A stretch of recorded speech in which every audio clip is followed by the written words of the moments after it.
Hi folks, so just thought we'd have a walk through of the red zone at KMC so you know what to expect, and a quick talk through the procedures that we've set up as well.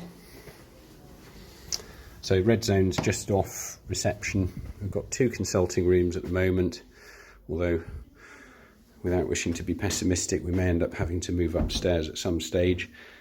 We've got a trolley here with PPE and a PPE advice notice on the wall here, and cleaning equipment which will be used by the HCAs doing the cleanup after we've seen a patient.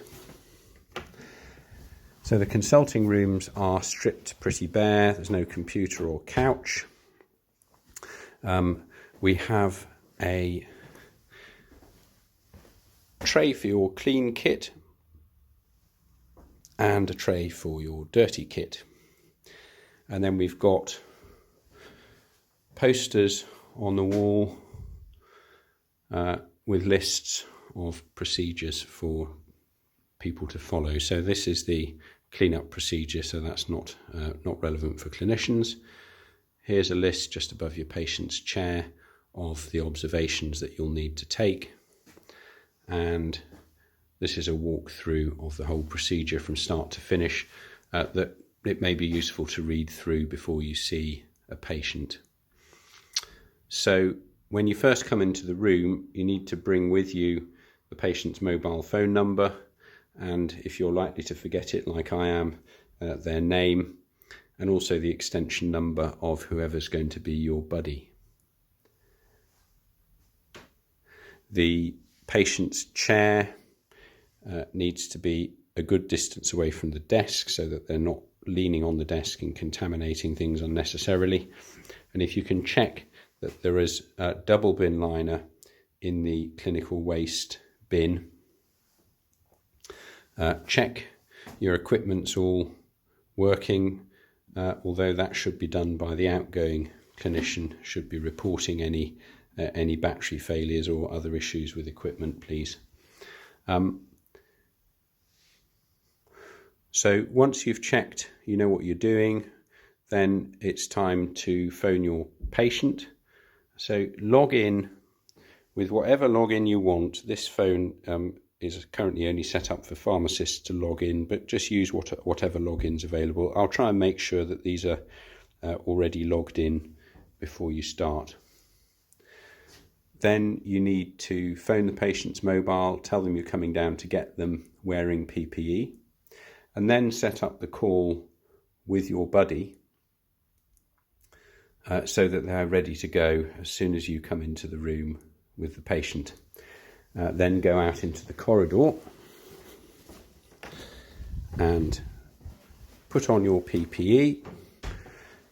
So that's apron, then mask, then gloves, and then take a spare mask and gloves down the stairs with you for the patient to put on before they enter the building. Now this door normally requires a fob to get through it, but it's been set up so it's permanently open.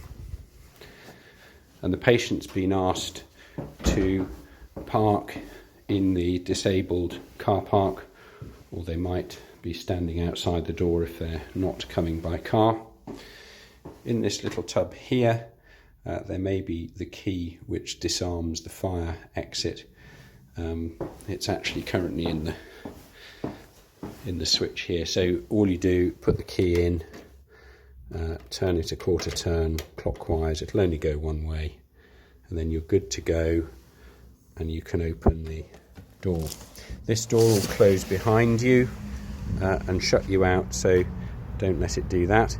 Call the patient in, hand the mask and gloves to the patient, or if the patient is a small child, the parent needs to put mask and gloves on and carry the child up the stairs. Then bring them in and tell them not to touch anything on their way up and to stop at the top of the stairs so that you can open the door for them. So we should be getting minimum contamination to the stairwell here. So yeah, open the doors as you go, bring the patient through to the consulting room. So your buddy will be on the line. Tell the patient to sit straight down on the chair and examine them. They may need to take whatever clothes off they need to. Once you've finished using each piece of examination kit, put it in the dirty equipment tray. And then when you've finished examining the patient, you take off first your gloves and then your apron and put them in the clinical waste bin. Your apron front will be contaminated, but as long as you remove your apron from the back with bare hands, you won't be contaminating your hands. You leave your mask on, and the patient leaves their mask and gloves on, and then you escort them out of the building.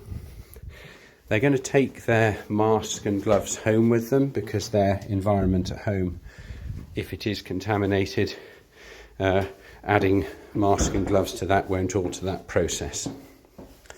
And then you can let them out of the door at the bottom, close that and make sure it's shut properly. And as soon as the patient's out of the building, you can get yourself some hand gel and go back up to the consulting room. The patient will be called by the buddy who will complete the consultation, so if you can explain that to them as they leave the building.